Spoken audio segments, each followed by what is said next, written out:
Hello friends, स्वागत है आपका मेरे हिंदी यूट्यूब चैनल पर। आज जो ये आपकी क्लास है, ये हिंदी साहित्य की क्लास है, जिसके अंतर्गत हमने भक्ति काल पढ़ना आरंभ किया था पिछली कुछ क्लासेस में। और भक्ति काल में मैं आपको पिछली क्लासेस में निर्गुण काव्य धारा पढ़ा चुकी हूँ। आपको पता ही है जैसे कि हिंदी साहित्य इतिहास के काल को 4 चरणों में बांटा गया है, जिसमें जो है 3 चरणों की बात करूँ तो मध्यकाल, पहला आदिकाल, मध्यकाल और आधुनिक काल। ठीक है, आदिकाल में हमने जो है विभिन्न आदिकाल की वीर गाथात्मक रचनाएं पढ़ी इत्यादि, जैन काव्य पढ़ा हमने, सिद्धों के बारे में पढ़ा, नाथों के बारे में पढ़ा। भक्ति काल जब मैंने आपको आरंभ कराया तो भक्ति काल को हम पूर्व मध्यकाल बोलते हैं और रीति काल को उत्तर मध्यकाल बोलते हैं। तो पूर्व मध्यकाल यानी भक्ति काल भी हमारी 2 मुख्य जो है शाखाओं में बटा हुआ था। एक तो सगुण काव्य धारा और एक निर्गुण काव्य धारा।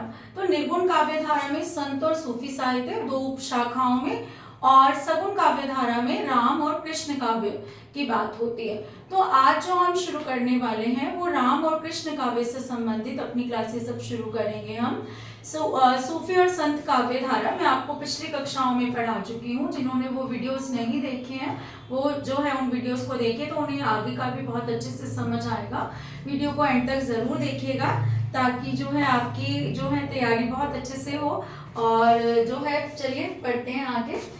सबसे पहले बात करूं भक्ति काल की, तो भक्ति काल की जो आज हमारी क्लास है ये सगुण काव्य धारा है, जिसके अंतर्गत भक्ति काल को शुरू करने से पहले हमें जो पढ़ना है वो है भक्ति काल के विभिन्न संप्रदाय, यानी कि भक्ति के विभिन्न संप्रदाय। आपने देखा होगा हम अपने घरों में भी अलग अलग तरह से पूजा करते हैं। कोई कृष्ण की पूजा करता है, कोई राम की पूजा करता है, और भी कई भगवान हैं, हम उनकी भी पूजा करते हैं। और पूजा करने का तरीका भी सबका अलग अलग है या नहीं। जैसे आप देखेंगे विष्णु भगवान के ही कई रूप हैं, आप हनुमान जी के ही कई रूप देखेंगे, आप जो है शिव भगवान के ही कई रूप देखेंगे। एक ही भगवान है विष्णु, लेकिन जो हमारे घर में उनके चित्र होते हैं वो अलग अलग तरीके के होते हैं, यानी कि उनकी भक्ति करने का तरीका भी अलग है और उनके रूप भी अलग अलग है। ये रूप अलग कैसे हुए? ये रूप उनके माने जाते हैं अवतार। क्या माने जाते हैं? अवतार के रूप। ठीक, अब जो है कृष्ण और राम काव्य कैसे हैं? ईश्वर के साकार रूप की आराधना करते हैं। साकार मतलब जिसका कोई आकार है, जिसे देखा गया है। ठीक, तो देखने का मतलब चित्र भी प्रस्तुत है हमारे सामने जो मैंने आपको बात की है। आप आज भी अगर वृंदावन जाएं, आपको अलग अलग मंदिरों में अलग अलग संप्रदायों के बारे में जो है आपको जानकारी मिलेगी, जो हम अभी साहित्य में पढ़ रहे हैं। ठीक, कहीं पर जो है कृष्ण और राधा को एक साथ खड़ा हुआ दिखाया गया होगा, कहीं पर केवल जो है चरण पादुकाएं रखी होंगी। तो इस तरीके से जो है कई तरीके की पूजा एक ही भगवान के अवतारों के अनुसार की जाती है। ठीक है, चलिए पढ़ते हैं। सबसे पहले हम बात करते हैं भक्ति काल के संबंध में विभिन्न विद्वानों ने जो है अलग अलग मत दिए। किस बारे में? कि भक्ति काल का उदय कैसे हुआ, भक्ति कैसे उत्पन्न हुई है। तो भक्ति कैसे उत्पन्न हुई, अलग अलग विद्वानों ने अपने मत दिए। जो 3 प्रमुख मत है प्रमुख विद्वानों के, सबसे पहला है रामचंद्र शुक्ल का, जो कहते हैं कि भक्ति जो है मुगली आक्रमणों या मुसलमानी आक्रमणों के बाद जो है भारतीय जनता क्या हो गई थी? हताश हो गई थी, निराश हो गई थी। तो भक्ति मार्ग पर जाने के अलावा उसके पास कोई और चारा बचा ही नहीं। जॉर्ज गियर्सन क्या मानते हैं कि ये ईसाइयत की देन है। ईसाइयत मतलब ईसाई धर्म की देन है, कि ईसाई लोग जो है अपने धर्म का प्रचार भारत में कर रहे थे, तो हमारे लोगों को भी अपने जो है जो भक्ति मार्ग की तरफ ध्यान आया कि हमारे भी तो जो भगवान है। इसके बाद जो है हजारी प्रसाद द्विवेदी क्या कहते हैं कि भक्ति का उत्पन्न होना एक स्वाभाविक जो है कह सकते तथ्य है, कि भक्ति अपने आप उत्पन्न हुई है, किसी मुसलमानी आक्रमण की देन नहीं है, किसी ईसाइयत की देन नहीं है। अगर ऐसा होता कि भक्ति मुसलमानी आक्रमणों की देन है तो सबसे पहले भक्ति को उत्तर भारत में उत्पन्न होना चाहिए था, क्योंकि सबसे ज्यादा आक्रमण सबसे पहले उत्तर भारत में ही हुए। लेकिन भक्ति कहाँ उत्पन्न हुई मानी जाती है? भक्ति माना जाता है दक्षिण में उत्पन्न हुई है। कबीर का एक कथन भी है ना, भक्ति द्राविड़ उपजी लाए रामानंद, की भक्ति को उत्तर भारत में कौन लेकर आया? रामानंद लेकर आया। ये कथन उनका सुप्रसिद्ध है। तो इस हिसाब से हजारी प्रसाद द्विवेदी का कथन भी बहुत महत्वपूर्ण है। ये तीनों कथन ही बहुत महत्वपूर्ण है, आपको याद रखिए। अगर जॉर्ज गियर्सन की बात आई गई है तो जॉर्ज गियर्सन क्या कहते हैं? भक्ति काल को हिंदी साहित्य का स्वर्ण युग मानते हैं, ये मैं आपको पहले भी बता चुकी हूँ। और क्या कहते हैं भक्ति को कि 15वीं शताब्दी का पुनर्जागरण काल, 15वीं शताब्दी का पुनर्जागरण काल भी वो क्या कहते हैं, भक्ति को कहते हैं। इसके बाद जो है रामचंद्र शुक्ल क्या कहते हैं, रामचंद्र शुक्ल कहते हैं कि भक्ति प्रेम व श्रद्धा का योग है, प्रेम व श्रद्धा का योग है। प्रेम व श्रद्धा का क्या मतलब है, श्रद्धा का अर्थ होता है विश्वास, प्रेम का मतलब प्रेम का मतलब तो सबको ही पता है, प्रेम और श्रद्धा का योग क्या है, भक्ति है। ठीक, इसके बाद जो है बात करते हैं, क्योंकि भक्ति दक्षिण भारत में उत्पन्न हुई है, तो दक्षिण भारत में जो है इसके भक्तों को जो विष्णु की उपासना करते थे उनको, और जो शिव की उपासना करते थे उनको तमिल में दो नामों से पुकारा जाता है। मैं इस तरफ लिखती हूँ, तमिल भाषा में दो नामों से पुकारा जाता है। जो विष्णु की उपासना करते हैं उनको क्या बोला जाता है, आलावार भक्त, और जो शिव की उपासना करते हैं उन्हें क्या बोला जाता है, नयनार। ठीक, आलावार और नयनार बोला जाता है। ठीक, अब क्या है, आलावार संतों की संख्या पूछ ली जाती है 12, इनकी है 63। अब क्या है, इसमें तो सिर्फ आपसे इसी तरीके से प्रश्न आता है कि तमिल में शिव भक्तों को क्या बोला जाता है, तो तमिल में शिव भक्तों को नयनार बोला जाता है।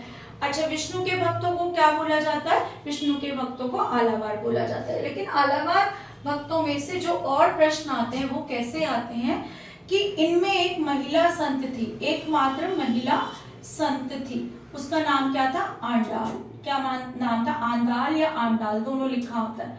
इससे क्या बोला जाता है, दक्षिण भारत की मीरा, दक्षिण भारत की मीरा बोला जाता है, दक्षिण भारत की मीरा भी बोला जाता है आंडाल को। 7वीं शताब्दी से जो है इनका समय माना जाता है, आलावार और नयनार संतों का, दक्षिण भारत की मीरा बोला जाता है। और आलावार संतों के बारे में एक आता है दिव्य प्रबंधन, इनका जो है ग्रंथ है जिसमें इनके पद संकलित है, लगभग 4000 के जो है पद इनके संकलित है। तो ये 3 बातें हमें याद होनी चाहिए। क्या, आलावार संत विष्णु के उपासक है, तमिल नाम है, नयनार संत तमिल नाम है, शिव के उपासक, इनकी संख्या 12 है, इनकी संख्या 63 है। ठीक है, अब जो है महिला संत एकमात्र है आलावार संतों में, आलावार आंदाल। ठीक है, दक्षिण भारत की मीरा कहा जाता है, ये हमें याद रखना है। ठीक, इनका एकमात्र ग्रंथ क्या है, दिव्य प्रबंधन, ये हमें याद रखना है। इसके बाद आ जाते हैं भक्ति के प्रस्थानत्रयी ग्रंथ, जिन ग्रंथों से भक्ति की शुरुआत मानी जाती है। प्रस्थानत्रयी ग्रंथ कौन से हैं, एक तो है उपनिषद, गीता और ब्रह्मसूत्र।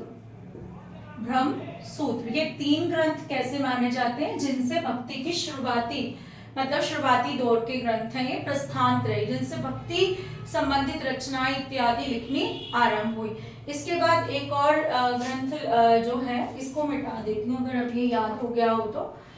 अगर पूरा संप्रदायों के बारे में जानकारी लेनी है या मैंने बिल्कुल जो है स्पष्ट जानकारी दी है, आप इसको एक बार स्क्रीनशॉट ले लें, उसके बाद जो जो मैं बताती जाऊंगी वो नोट करते रहना।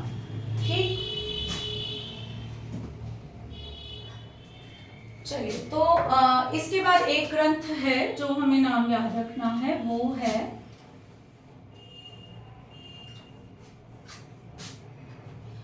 वैष्णव भक्ति का आधार ग्रंथ। वैष्णव भक्ति का आधार ग्रंथ वो कौन सा माना जाता है, भागवत महापुराण, भागवत महापुराण। ठीक है, वैष्णव भक्ति का आधार ग्रंथ क्या माना जाता है, भागवत महापुराण। इसके बाद आ जाते हैं भक्ति के भेद, भक्ति के भेद। भक्ति के भेदों की बात करें, जैसे मैंने अभी बात की, भक्ति करने के अपने अपने तरीके हैं। ठीक, जैसे अब हम सूरदास को कहें वात्सल्य सम्राट बोला जाता है कि उनकी जितनी भी रचनाएं उसमें वात्सल्य प्रेम है, यशोदा और कृष्ण का बहुत सुंदर वर्णन किया गया है ना, तो वात्सल्य प्रेम वाली भक्ति। तो इसी प्रकार नारद भक्ति सूत्र में 11 भेद माने गए हैं भक्ति के 11 भेद। ठीक है, किसके, भक्ति के।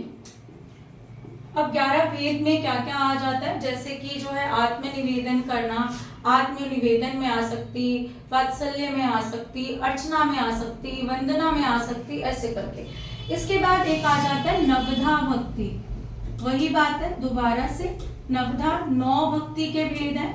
नवधा भक्ति में इसमें जैसे क्या हो जाएगा, वही है, इनमें से 2 कम कर दो, लगभग समान से है। जैसे चरण पादुकाओं की सेवा करना, और जो है दास्य भाव की भक्ति, स्नेह भाव की भक्ति, कुछ भी कह सकते हैं। इसके बाद दशधा भक्ति सुनते हैं, तो 10 रूप हो गए भक्ति के, ये हमें याद रखना है, ठीक है, कि ये भक्ति के जो है भेद है। इसके बाद आ जाता है पंचरात्र। क्या है पंचरात्र? जो है किसे माना जाता है, इसको इसी ऑर्डर में याद करें। परम तत्व, ईश्वर परम तत्व है, मुक्ति, मुक्ति, योग, विषय। विषय मतलब संसार, ठीक है। ये क्या है, पंचरात्रों की बात की गई है, ये हमें याद करनी है। इसके बाद हम भक्ति के विभिन्न संप्रदाय पढ़ना शुरू करेंगे कि कौन कौन से संप्रदाय हैं। सबसे पहले जो मैं बताना चाहती हूँ, रामावत संप्रदाय से भी पहले मैं ये मिटा देती हूँ, ये आपको इतना इम्पोर्टेंट नहीं है, फिर भी दिमाग में होना चाहिए, ठीक। सबसे पहले बताती हूँ मैं आपको शंकराचार्य के बारे में। शंकराचार्य अद्वैतवाद सिद्धांत उन्होंने दिया कि ईश्वर और जो जीव है वो एक है। अद्वैत मतलब जिससे अलग ना किया जाए, ठीक है। इन्हें स्मार्त संप्रदाय का प्रवर्तक माना जाता है। स्मार्त संप्रदाय, स्मार्त याद रखना, स्मार्त ऐसे याद करो, शिव जी तो स्मार्ट है, शिव जी तो स्मार्ट है या नहीं है, तभी तो पार्वती माता इतनी जो बड़े ही जल्दी से उनके प्यार में जो है बिल्कुल हाँ बोलती थी उन्होंने। तो शिव जी तो स्मार्ट है। स्मार्ट यानी कि स्मार्त संप्रदाय से हमें क्या याद रखना है, शंकराचार्य। अद्वैतवाद, इसको भी अर्धांगिनी रूप से याद कर लो। ईश्वर अर्धनारीश्वर की अलग नहीं हो सकते, जीव और ब्रह्म एक है। हमें कुछ भी याद करने के लिए ना थोड़ी सी इमेज बनानी पड़ती है, तो हमें जल्दी याद हो जाता है, ठीक है। अद्वैतवाद सिद्धांत का प्रवर्तन किया इन्होंने शंकराचार्य ने, और स्मार्त संप्रदाय की बात इन्होंने की है, ठीक। इसके बाद आ जाते हैं हम रामावत संप्रदाय। रामावत संप्रदाय, इनको क्या बोला जाता है, राम, ये ऐसे कैसे कथन आता है जो मैं लिख रही हूँ, राम काव्य के प्रथम पुरस्कर्ता कौन है, तो वो कौन हो जाता है, रामानंद। किसका नाम लिया जाता है, रामानंद का नाम लिया जाता है, ठीक है। ऐसे के ऐसे ये कथन पूछा जाता है, इसको चाहे रट्टा लगा लो चाहे कुछ कर लो, याद कर लो। इन्होंने कौन सा संप्रदाय चलाया, इन्होंने रामावत संप्रदाय चलाया, ठीक है, रामावत संप्रदाय चलाया। इनका जन्म कहाँ हुआ, 1368 में इनका जन्म हुआ। इनके गुरु कौन थे, राघवानंद थे, गुरु राघवानंद। और यहाँ पर ये जो ग्रंथ का नाम लिखा है सिद्धांत पंचमात्रा, ये राघवानंद की रचना है, पूछ ली जाती है, राघवानंद की रचना सिद्धांत पंच मात्रा। राघव किसका नाम है, राघव श्री राम का नाम है या नहीं। तो श्री राम जो है अपने सिद्धांतों पर हमेशा खरे उतरे हैं, ठीक। तो सिद्धांत पंच मात्रा किसका ग्रंथ है, राघवानंद का। और राघवानंद किसके गुरु हैं, रामानंद के गुरु हैं। उसके बाद शिष्य परंपरा में रामानंद के शिष्य आ जाते हैं, जिनकी संख्या मैंने आपको पहले भी जब मैंने आपको संत काव्य पढ़ाया था, क्योंकि कबीर इनके शिष्य है, तो कबीर जो है रामानंद के शिष्यों में गिने जाते हैं। इनके 12 शिष्य हैं। 12 जो है, 12 की संख्या बहुत इंपॉर्टेंट है, वैसे 12 ही आलावार संत है, 12 ही रामानंद के शिष्य हैं। तो अनंतानंद, सुरसुरानंद, नरहरियानंद, पद्मावती, सुखानंद, भावानंद, पीपा, सुरसुरी, कबीर, धन्ना, रैदास, सेना, ठीक है। इनमें से पहले भी बताया था इंपॉर्टेंट कबीर, रैदास, ये हमें ज्यादा पढ़ने ही है, जो मैं पढ़ा चुकी हूँ आपको। इसके बाद आ जाता है रामानंद ने एक संगठन, एक संप्रदाय संगठन चलाया, जिसका क्या नाम था, वैरागी संगठन, ठीक है, वैरागी संगठन।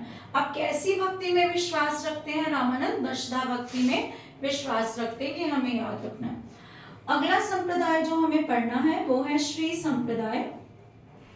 श्री संप्रदाय का प्रवर्तन किया रामानुजाचार्य ने, और इन्हें जो है लक्ष्मण का अवतार माना जाता है। और इस संप्रदाय में लक्ष्मी व विष्णु जी की उपासना होती है, लक्ष्मी व विष्णु की उपासना होती है, ठीक है। लक्ष्मी व विष्णु की उपासना होती है। श्री संप्रदाय रामानंद, किसकी उपासना होती है? विष्णु की। अब श्री संप्रदाय का प्रवर्तन किसने किया? रामानंद ने। तो इनसे जो है तुलसीदास बहुत प्रभावित थे। तुलसीदास जो है इन्होंने राम के अवतार की उपासना की है, राम के अवतार में विश्वास रखते हैं। वही रामानुचार्य, राम के अवतार, ठीक है। कैसे विश्वास रखते हैं? कि राम ही सबसे बड़े हैं। अब जो है क्योंकि तुलसीदास किसके उपासक है? राम के, तो इस संप्रदाय में तुलसीदास का क्या थी? आसक्ति थी, विश्वास था। अच्छा, अब जो है एक कथन आता है तत्वमसि। तत्वमसि का अर्थ होता है वह तू है। अन्य लोग क्या बोलते हैं? वह तू है। लेकिन श्री संप्रदाय के रामानुचार्य ने इसे क्या बोला? वह तू है को क्या समझा? कि तू उसका सेवक है। इन्होंने अपनी व्याख्या कर दी इसकी, क्या लिखा? तू उसका सेवक है, तू उसका सेवक है, ठीक है। ये किसने कर दी? रामानुचार्य ने तत्वमसि की व्याख्या वह तू है से हटाकर क्या कर दी? तू उसका सेवक है। अवतारी राम को ये मानते हैं। इसके बाद आ जाते हैं हम, अगला संप्रदाय हमारा राधा वल्लभ संप्रदाय। राधा वल्लभ संप्रदाय कौन है इसके प्रवर्तक? स्वामी हित हरिवंश। स्वामी हित हरिवंश। समय क्या है? 1534। वृंदावन में कैसे रूप में इनकी जो इस संप्रदाय को चलाया जा रहा है? राधा को कृष्ण की सहचरी के रूप में दिखाया गया है, जो कृष्ण के साथ साथ चले, ठीक है। इसके बाद जो है अगला संप्रदाय है ब्रह्म संप्रदाय, ठीक। किसी में से भी प्रश्न आ जाते हैं और बहुत कठिन तथ्य नहीं लाई हूं, बहुत आसान तरीके से। ब्रह्म संप्रदाय का प्रवर्तन किया मध्वाचार्य ने, ठीक है। किसका? इनका दर्शन क्या कहलाता है? इनका दर्शन क्या कहलाता है? द्वैतवाद। द्वैतवाद मतलब ईश्वर और ब्रह्म अलग अलग है। अद्वैतवाद के घोर विरोधी। अद्वैतवाद किसने चलाया? अभी मैंने आपको याद कराया, अर्धनारीश्वर से शंकराचार्य ने चलाया। तो ये इसके घोर विरोधी हैं। ये विष्णु के 8 गुणों को में आसक्ति रखते हैं कि विष्णु 8 गुणों से युक्त हैं, ठीक है। विष्णु भगवान 8 गुणों से युक्त हैं, ठीक है। दर्शन क्या है? द्वैतवाद। और संप्रदाय का नाम क्या है? ब्रह्म संप्रदाय। किसने चलाया? मध्वाचार्य ने। अगला है रुद्र संप्रदाय। रुद्र संप्रदाय किसने चलाया? विष्णु स्वामी ने चलाया। कई लोग जो है इसको जो है वल्लभाचार्य से भी इसका सोचते हैं, ठीक। अब जो है ईश्वर सच्चिदानंद रूप है, सत्य है और आनंद देने वाले हैं। किसमें विश्वास रखते हैं? ईश्वर के नरसिंह भगवान में विश्वास रखते हैं। रुद्र से हम समझेंगे रौद्र। क्या समझेंगे? रौद्र। और रौद्र रूप कैसा होता है? गुस्से वाला। आपको प्रहलाद की कथा याद हो अगर, तो प्रहलाद की कथा में क्या था कि नरसिंह भगवान का रूप जो है ईश्वर विष्णु भगवान ने जो है धरा था, है ना, मतलब नरसिंह के रूप में अवतार लिया था। तो किस रूप में, कैसे थे वो? शांत थे या गुस्से में थे? गुस्से में थे। तो गुस्से से हमने रौद्र, रौद्र से क्या बनाया? रुद्र, ठीक है। रौद्र से क्या बनाया? रुद्र। किस अवतार को मानते हैं? नरसिंह अवतार के रूप को मानते हैं। इनका दर्शन क्या है? शुद्धाद्वैतवाद, यानी कि जीव और ब्रह्म जो है दोनों ही शुद्ध हैं, दोनों में ही आसक्ति रखनी चाहिए। अब जो है अगला जो है ये बहुत इंपॉर्टेंट है, रसिक संप्रदाय। इसको प्रवर्तन किसने किया? निम्बार्काचार्य ने। इस संप्रदाय को और क्या कहा जाता है? सनकादि संप्रदाय। इसको हम भेदाभेद या द्वैताद्वैत दर्शन से जानते हैं, ठीक है। अब निम्बार्काचार्य को किसका अवतार माना जाता है? सुदर्शन चक्र का अवतार माना जाता है। अब मैंने आपको इसको याद करने की बहुत अच्छी सी ट्रिक बनाती हूँ। निम्बार्का, निम्बार्का से आपको कोई सब्जी याद आ रही है? फल, क्या? नींबू याद आ रहा है? नींबू में क्या होता है? रस। नींबू में क्या होता है? रस। तो निम्बार्काचार्य ने कौन सा संप्रदाय चलाया? रसिक संप्रदाय, ठीक है। ये तो बहुत ज्यादा है। अब नींबू को जब भी इस्तेमाल करना हो 2 हिस्सों में बांटना होगा या नहीं? तो भेदाभेद कर दिया हमने। क्या कर दिया? भेदाभेद या द्वैताद्वैत 2 हिस्सों में हमने बांट दिया, ठीक है। चलो ये भी याद हो गया। रसिक संप्रदाय निम्बार्काचार्य, सनकादि संप्रदाय याद कर लो, जैसे रस से इसको जोड़ लो। सुदर्शन चक्र कैसे याद करें? ये पूछ लिया जाता है। सुदर्शन चक्र का अवतार किसे माना जाता है? निम्बार्काचार्य को माना जाता है। अब जरा नींबू को याद कर लो। जब काटा उसे तो ऐसे करके उसमें ऐसे चक्र की तरह स्पाइक्स दिखती है, नहीं दिखती है? बन नहीं रहा, आर्ट अच्छी तो है पर यहाँ पर दिख नहीं रही है। ऐसे करके हमें जो है उसमें ऐसे स्पाइक से दिखती है ना नींबू में, चक्र जैसी नहीं लगती है वो। तो नींबू निम्बार्काचार्य, और कैसे किया हमने, सुदर्शन चक्र का अवतार से याद करेंगे इसको, ठीक है। सुदर्शन चक्र का अवतार। भेदा भेद द्वैता द्वैत, ये क्या कहते हैं, जीव व ब्रह्म अलग भी है और एक भी है, भिन्न भी है और अभिन्न भी है, ठीक है। अब इन्हीं से आगे चलकर एक और संप्रदाय जुड़ा हुआ है, इसी की शाखा, वो क्या है, स्वामी हरिदास का सखी संप्रदाय, और इसे हरिदासी संप्रदाय भी कहते हैं, हरिदासी संप्रदाय भी कहते हैं, ठीक है। इन्हीं के नाम से इन्होंने चलाया, हरिदासी संप्रदाय या सखी संप्रदाय भी हम इसको कहते हैं। ये कौन थे हरिदास, इस अगर हरिदास की बात करूं तो ये गुरु नानक के समकालीन थे। भक्ति काल तो चल ही तभी रहा है ना, सब जो है, एक तरफ संत काव्य, एक तरफ जो सूफी। हाँ ये है कि सगुन काव्य धारा थोड़ा सा बाद का समय है। अच्छा, हरिदासी संप्रदाय ये गुरु नानक के जो है समकालीन थे, और जो है तानसेन के गुरु कहलाते हैं हरिदास, स्वामी हरिदास तानसेन के गुरु। माना जाता है कि तानसेन इनसे ही संगीत सीखा करते थे। अब आ जाते हैं दोबारा से निम्बार्काचार्य पे। निम्बार्काचार्य के दो ग्रंथ हमें याद रखने हैं, वेदांत परिजात सौरभ और दशा श्लोकी। वेदांत परिजात सौरभ और दशा श्लोकी हमें याद करना है। इसके बाद अगला महत्वपूर्ण संप्रदाय है वल्लभ संप्रदाय। वैसे तो सारे महत्वपूर्ण है और बहुत मुश्किल नहीं है, बहुत आसान है। वल्लभ संप्रदाय का प्रवर्तन किया वल्लभाचार्य ने। वल्लभाचार्य ने इनका दर्शन क्या है, शुद्धाद्वैतवाद। इसको भी याद करने का तरीका थोड़ा सा ज्यादा ही फनी है कुछ, पर वल्लभाचार्य को हम बल्ले बल्ले से याद करें। बल्ले बल्ले, हम बल्ले बल्ले कहाँ से संबंधित है, पंजाब से संबंधित है। वहाँ के लोग कैसा खाते, शुद्ध देसी घी खाते, शुद्ध देसी घी खाते। तो वल्लभाचार्य जो है कैसे है, शुद्धाद्वैतवाद का प्रवर्तन करते हैं, शुद्धाद्वैतवाद का प्रवर्तन करते हैं, ठीक है। अब जो है वल्लभाचार्य को आज के समय में इनका संप्रदाय क्या कहलाता है, स्वतंत्र संप्रदाय कहलाता है, ठीक। अब इन्होंने जो है तीन भक्ति के तीन मार्ग बताए थे, मर्यादा मार्ग, प्रवाह मार्ग, पुष्टि मार्ग, ठीक। और जो है इन्होंने जीव के भी तीन जो है रूप बताए हैं, ठीक है, मर्यादा जीव, प्रवाह जीव, पुष्टि जीव। अब इन्होंने तभी जो है सूरदास इन्हीं की शिष्य परंपरा में है। जब सूरदास का निधन हो गया था, तब इन्होंने क्या बोला था कि पुष्टि मार्ग को जहाँ जात है, जो कुछ ले सको सो ले, ठीक है। ये इन्होंने इनके बारे में बोला था। पुष्टि मार्ग क्या है, जैसे आप जो है अपने आप को ईश्वर के ऊपर छोड़ दें कि जो कुछ भी होगा ईश्वर अपने आप देख लेंगे। जैसे छोटा बच्चा, उसे समझ नहीं है, वो अपनी माँ के ऊपर पूरी तरह से निर्भर होता है, उसे नहीं पता, जो माँ कहेगी वो सब सही है। तो पुष्टि मार्ग भक्ति कैसी है, ऐसी भक्ति है जिसमें जीव को सोचने की जरूरत नहीं है, वो क्या करेगा, अपने आप को जो है ईश्वर के ऊपर अपने आप छोड़ देगा। इनके ग्रंथ पूछ ले जाते हैं, अनुभाष्य, तत्वदीप निबंध, श्रृंगार रसमंडल और पंचश्लोकी। दशा श्लोकी किसका है, निम्बार्काचार्य का। पंचश्लोकी किसका है, वल्लभाचार्य का। अनुभाष्य ग्रंथ इनका अधूरा था, जो इनके पुत्र जो है विठल नाथ ने पूरा किया था, ठीक। इसके बाद जो है दो संप्रदाय, एक तो गौड़ीय संप्रदाय के बारे में पूछ लिया जाता है, किसने चलाया है, तो गौड़ीय संप्रदाय चलाया है चैतन्य महाप्रभु ने, ठीक है, चैतन्य महाप्रभु ने, ये हमें याद करना है। बाकी संप्रदाय में आपको बता चुकी हूँ, ठीक। इसके बाद जो है